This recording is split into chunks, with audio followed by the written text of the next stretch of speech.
ይች እቅድ ይህንን የ30 ዓመት እቅድ በማድረጌ ምን ያህል አኗኗሬ ውስጥ ልዩነት እንደተፈጠረ በተግባር ላሳያችሁ እፈልጋለሁ። ይሄ ለኤስ ኢትዮጵያ የስልጠና አባላት በሙሉ በደንብ ንግግራችን በተግባር እንዲደገፍ ትንንሽ ተግባሮች ትንንሽ የሚመስሉ ተግባሮች እንዲደገፍ ነው።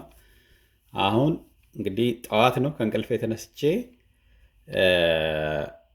የመጀመሪያውን ስራ ፑሽአፕ ነው የምሰራው ማለት ነው። የጤንነቴን የሚመለከት ነው። ቁጥር 1 አጀንዳ ነው እቅዴ ላይ 30 ዓመት ለመድረስ መጀመሪያ ዛሬ በሰላም መዋል አለብኝ። ዛሬን ጤናማ የሆነ ነገር ማድረግ አለብኝ። የመጀመሪያው ጤንነት ደግሞ ከአካል ጤንነት ይጀምራል። ቀስ በቀስ ደግሞ እግዚአብሔርን የምንጠይቀው የመንፈሳዊና የስነ ልቦና ጤንነት ይፈልጋል። የተረጋጋ ስብዕና ይፈልጋል ማለት ነው። ምንድን ነው ብላችሁ ጠብቁ፣ ላሳያችሁ ደግሞ። አንዱ ቃል የገባሁት በ60 ሰከንድ ውስጥ 100 ፑሽ አፕ መስራት ነው።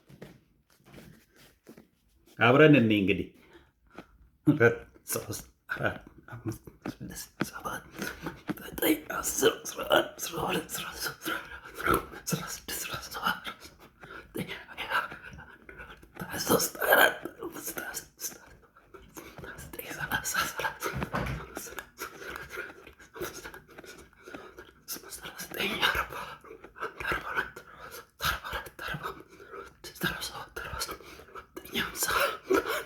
11 12 13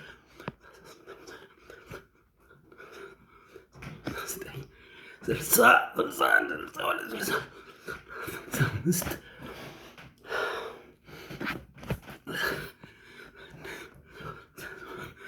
17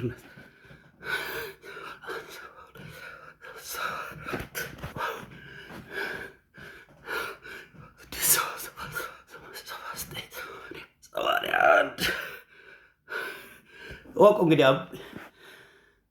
ኦልሞስት ዜሮ ደርሻለሁ።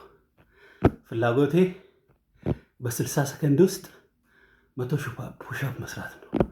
70 ድረስ እንኳን በትክክል አልሰራሁም እና ግን የግድ መሙላት አለበት ማለት ነው። ቀላል ልትመስል ትችላለች። የኔ አይነት ከሆናችሁ ምናልባት ስለ ጤንነት ትናገራላችሁ፣ ጤናማ መሆን አለብን ብላችሁ ታስተምራላችሁ። ምናልባት የፊዚካል ኤክሰርሳይዝ አትሰሩ ይሆናል። በዛ ምክንያት ቦርጫችን፣ ትንፋሻችን፣ ጥንካሬያችን እንደምታዩት ሆኖ ቻሌንጅ ያደርገናል ማለት ነው። ግን የግድ እቺ መሰራት አለባት። በ60 ሰከንድ ውስጥ 100 ፑሽ አፕ መድረስ አለብኝ። ዛሬ አልተሳካም፣ አልሞላሁም። ኦኬ፣ ግን 15 ይቀራል።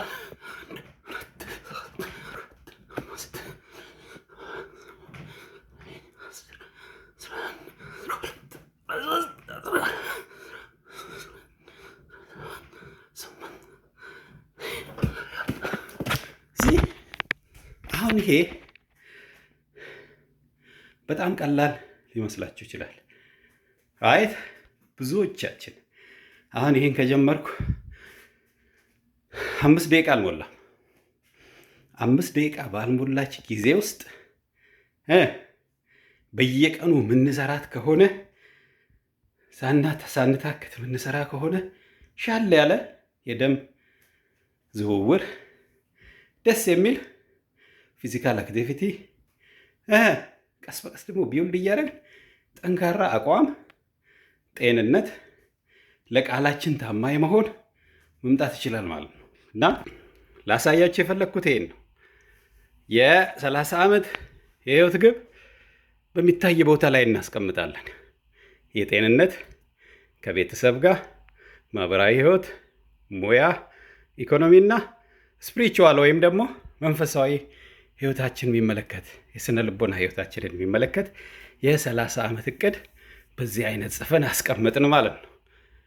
ዘን አስቡት፣ ቤተሰብ ውስጥ ህፃናት ይሄን ቢያዩ፣ ሰዎች እንዲህ አይነት ነገር ቢነጋገሩ፣ ትዳር ውስጥ ይሄ ቢኖር፣ ይሄ የኔ ነው ጎን ላይ የቤተሰቤን ታያላችሁ። ገና የስ ኢትዮጵያ እዚህ ውስጥ ተካቷል። ለምሳሌ ፕሮፌሽንን በተመለከተ በሙያ ያቀድኩትን ይኸው ኢምፓወር አፍሪካን ኢንስቲቱሽንስ ይላል። ኦኬ ሆን ተብሎ ታስበውበት ነው የተጻፈው። ኢምፓወር አፍሪካን ኢንስቲቱሽንስ ኢንቨስት ታይም ኤንድ ሪሶርስስ ቱ ሜክ ኢትዮጵያን ዩኒቨርሲቲስ ኤንድ አሶሲዬሽንስ ሞዴል ፎር ኮሚኒቲ ሌድ ዴቨሎፕመንት። ይሄ ገና ወደ አክሽን ፕላን ይቀየራል። አፍሪካ ውስጥ በጣም ትልልቅ ግለሰቦች አሉ። አወር ፕሮብለም ኢዝ ኢንስቲቱሽንስ፣ ተቋማት ናቸው። ተቋማትን መገንባት ነው ያለብን። ይሄ የእኔ የህይወት ጎል አካል ነው። ምን ሆኖ ይመጣል? በኢስት ኢትዮጵያ በኩል ይመጣል ማለት ነው። የአግሪካልቸር ሊደርሺፕ ኤን ኢንቨስትመንት ግሩፕ ይኸው 1 ቢሊዮን የአሜሪካ ኔትወርዝ $1 ቢሊዮን እንዲኖረው የተጀመረ ቢዝነስ ግሩፕ ነው ያለው። ይሄ ምናልባት በ1 ሚሊዮን ልኮ ሊያልቅ ይችላል። ነገር ግን ይሄ ለልጆቼ ይሄዳል ማለት ነው። የልጅ ልጆቼ ነገ ይሄን ያያሉ ማለት ነው።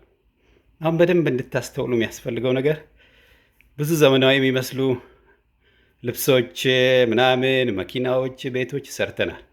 ከሁሉ በላይ ዘመናዊ አስተሳሰብ ያላቸው ፊታቸው ላይ ስለ ጸጉራቸው፣ ስለ አፍንጫቸው፣ ስለ ግንባራቸው የሚጨነቁ ሳይሆኑ ውስጥ ስላለው ስብዕናቸው አንዱ ለሌላው ስሜት የሚጨነቅ ትውልድ ማፍራት ላይ ነው እኔና እናንተ ኃላፊነት። እና ይህንን ሚዲያ ላይ ሼር ሳረግ እኔ ጡንቻዬን እንድታዩልኝ ወይም ደግሞ አፍንጫዬን እንድታደንቁ ወይ ነጭ ጸጉሬ እንድትቆጥሩ አይደለም።